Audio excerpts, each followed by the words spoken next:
Ce que vous allez découvrir dans cette vidéo, personne ne vous l'a jamais expliqué comme ça. Restez avec moi. Il faut que des gens aillent vraiment à l'école de la diplomatie.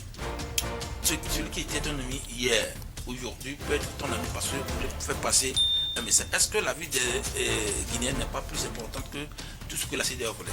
Est-ce que si l'arrivée de Doumbouya peut donner la légitimisation de Doumbouya peut donner la paix aux Guinéens, c'est pas bon. Maintenant, le problème aussi qui a eu, c'est que ce qui s'est passé au Gabon, on a vu que quelqu'un a fait d'État, mais il n'a pas eu les mêmes restrictions que les gens de la SC qu'on sort là. Donc, mais là, on n'est pas dans la CEDEAO. Non, on n'est pas dans la CEDEAO. La CEDEAO apprend. La CEDEAO a vu comment les gens de la CEMAC et qu'on sort là ont géré ce cas. Ils sont dit. Donc, en fait, quand vous regardez comment on s'est comporté envers la Guinée, c'est comme typiquement ce qui s'est passé au Gabon. Hein. Parce qu'on a essayé de voir, sauf que Doumbouya n'a pas de redevenu civil comme Origi, c'est tout. Mais le problème, c'est ça que je suis en train d'expliquer. Et ce n'est pas même deux poids, deux mesures. Je dis que Doumbouya n'a pas scandé à longueur des années que la CEDEAO est ci, la CEDEAO est ça, il n'a pas scandé que le problème de la Guinée c'est France, lui il n'est pas resté dans ce schéma. Ici, les gens ne font que vilipender, invectiver à tout moment ici. Or, vous voyez, vous ne pouvez pas aller sur la table de négociation avec quelqu'un qui vous accuse à longueur de journée. Quand on dit négociation, c'est que chacun met l'autre dans son vin. Or, les gens de l'AES ont été catégoriques.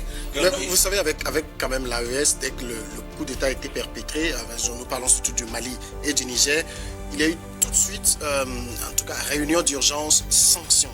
Comme si on les cherchait, en tout cas, on cherchait à leur faire du mal et que le coup d'État n'était qu'un prétexte. Non, Samuel, il y a eu une partie que tu as oublié. Quand il y a eu le coup d'État, il y a eu tout le coup d'État au Mali, ce qui a énervé la CEDEAO. Donc ça, c'est là où on n'est pas au lendemain du premier coup d'État, on n'a pas durci le ton avec le Mali. C'est quand il y a eu double coup d'État, c'est là où il y a un problème. Et n'oublions pas que leur coup d'État a causé la mort de comment Ibrahim Boubacar, Ibeka.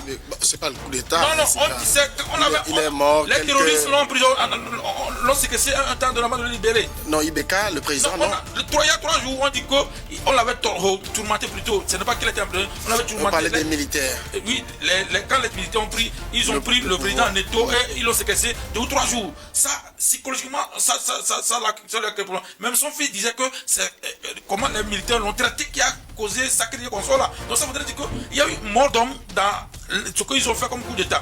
Et aussi, ici, ce sont des gens qui disaient qu'ils sont là pour établir l'ordre, changer la CEDEAO et qu'on sort. Doumbouya n'a pas prétendu faire cela. Donc, moi, c'est ça, il faut voir.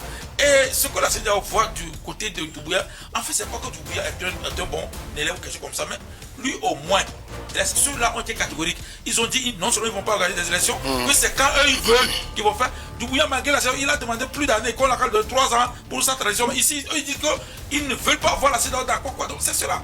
Le Mali a connu des assouplissements au début. Le premier coup d'État, on a même invité Guetta au sommet à Dakar. Donc, si on était dur avec lui, pourquoi l'inviter au sommet de Dakar? Donc, moi, je pense que c'est le comportement de ces États, parce qu'ils scandalaient trop les questions de Russie, ce que Doumbouya n'a pas fait. Donc, l'horizon d'attente a été différent au niveau de ceux qui ont fait coup d'État dans ces pays. Et au niveau de la Guinée, lui, il a été quelqu'un qui n'a pas brandi la Russie, même malgré le fait que sa population, c'est vrai qu'il s'est comporté mal vis-à-vis de l'opposition, tout ça, mais les États-Unis ont un principe. Il faut sacrifier peu de personnes pour sauver la majorité. Bon, c'est ce que la CEDEAO fait. Et quand on voit qu'il y a un État qui est revenu dans la CEDEAO, en fait, c'est une victoire pour la CEDEAO. Et non, elle n'avait pas parce que la CEDEAO redevient un État une communauté qui a retrouvé son enfant.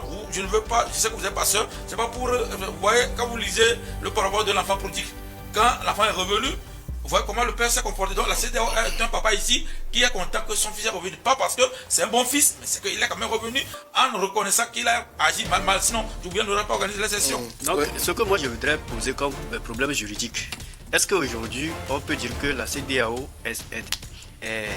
insère-t-elle dans son arsenal juridique les coups d'État militaires? Non. Dans la mesure où on a... Vous avez vu le cas de la Guinée-Bissau. L'autre fois, la CEDEAO était prête à intervenir. Oui, mais aujourd'hui, tel que notre ami est en train d'allonger, de crypter les choses, moi je vois que Donc si tel est le cas, si le coup d'État va être habitué. Non. On va lutter contre le coup d'État. Le coup d'État va rentrer cette fois-ci dans les habitudes de la CEDEAO. Dans la mesure où si un mutin ou bien un putschiste est venu au pouvoir et il a réussi à renverser quelqu'un qui est démocratiquement élu et après il est passé par des jeux de mots en organisant les élections transparentes et crédibles. Donc lui, on doit toutefois le reconnaître comme un chef d'État normalement élu. N'empêche le coup d'État qu'il a perpétré avant de venir. Donc on n'a pas le pouvoir de dire que les élections, elle ne reconnaît pas Doumbouya comme quelqu'un qui est élu après une élection organisée par l'État de Guinée. Vous savez, c'est ça le souci. Et surtout qu'il y a envoyé des observateurs. Vous savez, ce que vous dites là, si nous le mettons plus haut, ça dit que la CEDEAO est en train de tirer la balle dans son propre pied. Non, c'est pas le cas. Vous savez, pourquoi organiser Doumbouya a pris le pouvoir d'État qui doit être mis en jeu par les élections au suffrage universel direct ou indirect. Doumbouya l'a renversé. La constitution, l'ordre constitutionnel rétabli. C'est ce qu'on lui reprochait. L'ordre constitutionnel. Et de faire des élections. C'est la chose qu'on lui avait demandé. Au départ, telles n'étaient pas les revendications. Quand il rétablit. Telles n'étaient pas les revendications de la CEDEAO. Les revendications de la CEDEAO sont focalisées sur quoi? Que nous condamnons le coup d'État militaire, et que lui, il doit faire tout possible pour passer la main à d'autres personnes. Non, on a dit, on dit de rétablir l'ordre constitutionnel. L'erreur commune fait le droit. Aujourd'hui, jusqu'à présent, on ne peut pas. Je ne peux pas. Est-ce qu'on est d'accord? On lui avait dit de rétablir. Il n'y a pas un coup d'État rose. Non, il y a pas un coup d'État rose. J'ai une question. Au moment où il l'a fait. Est-ce qu'on est d'accord? On lui a dit de rétablir. Au moment où il a fait un coup d'État comme les autres, et il venait même dans les réunions des autres. Ce n'est pas parce qu'il n'a pas crié au voleur la CEDEAO, au voleur la France. Tu m'as posé une question de droit. Il faut rabaisser, il faut temporiser avec lui. Il est comme les autres aussi. Il est corps habillé. Non. Il a renversé un État ou bien un chef de l'État démocratiquement élu qui a dans son mandat, il n'a pas fait le troisième mandat. Alpha Condé, même s'il est en train de remplir pour les troisième mandat, il n'a pas encore perpétré pour le troisième mandat. Mais toi, tu es venu aider de cas ou bien garder rapproché. Tu l'as déposé. C'est ce que la CEDEAO disait à l'époque qu'elle est contre de cette façon. La CEDEAO n'a pas dit le lendemain du coup d'État que aller normaliser, faire des élections transparentes. D'accord, Marcel, on va écouter Je dis, la CEDEAO a dit, moi je veux réitérer ce que la CEDEAO a dit de rétablir l'ordre constitutionnel.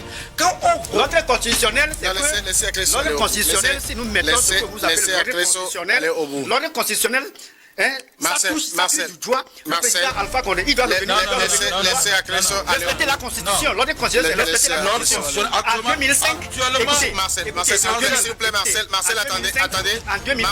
Marcel, laissez-le, il va terminer. L'ordre constitutionnel qui avait quand Doumbouya fait coup d'État n'est plus l'ordre constitutionnel qui est actuellement. Actuellement, la Guinée a une nouvelle constitution. Maintenant, si la CEDEAO veut appliquer quelque chose à la Guinée, c'est la constitution qu'on vient de voter. C'est pourquoi je dis que ce n'est pas la même chose. Maintenant, quand je dis, je suis en train de t'expliquer quelque chose. Je dis que si au Burkina, on organise un référendum comme ça et que on expose la CEDEAO, c'est obligé d'accepter ça. On ne peut pas dire que le référendum est déjà pour son nom. C'est l'organisation qui est plus importante. C'est quoi je suis en train de dire. Qu'est-ce que la CEDEAO gagne en étant toujours en bras de fer avec la Guinée? Qu'est-ce que la CEDEAO doit reprocher à la Guinée actuellement? Il n'y en a pas. Ça me vient de dire quelque chose. Quand avec la Guinée-Bissau, quand ça s'est passé, la CEDEAO essaie de durcir le ton. Mais ce qu'on reproche, quand il y a coup de temps en même temps, on demande l'ordre constitutionnel. Les gens la suspendent la Constitution. C'est ce qu'on demande de rétablir. Quand tu rétablis la Constitution, c'est ce qu'on a demandé. Très bien. Donc la Constitution a été, comment je vais dire, suspendue. Oui. Maintenant, la CEDEAO, au lendemain du coup d'État en Guinée, qu'est-ce que la CEDEAO a demandé? J'ai dit rétablir l'ordre constitutionnel. Quelle constitution? La constitution qui était là, qui est en vigueur avant le coup d'État, non? Si elle a été rétablie, qu'est-ce qui va se passer? Est-ce qu'il y en aura les référendums? Est-ce qu'il y en aura l'élection présidentielle que la CEDEAO est venue maintenant? Non, c'est une logique. Non, il y a l'autre. La suite logique de l'autre, c'est comme l'envers au revers d'une médaille. Laisse-moi te poser, j'ai dit. Non, c'est pas toi qui poses question. Nous, on ne répond pas à des questions comme ça, c'est l'animateur. Est-ce que la constitution qui était là, c'est la même constitution actuellement? Vous savez, la CEDEAO a crié le retour à l'ordre constitutionnel. Si on a respecté la consigne de la CEDEAO à l'époque, c'est que Doumbouya ne fera même pas 6 mois au pouvoir. Mais il a tenu tête avec la CEDEAO. À l'époque, en 2005, sauf omission de votre part, au moment où le président actuel, le président du Conseil est venu au pouvoir, au décès, le soir du décès de son papa, Et il est venu au pouvoir sous forme de coup d'État constitutionnel. Et l'opposition et la société civile et les Togolais ont crié retour à la Constitution, retour à l'ordre constitutionnel. Et là, le président, très intelligent, il a fait marche arrière, je salue.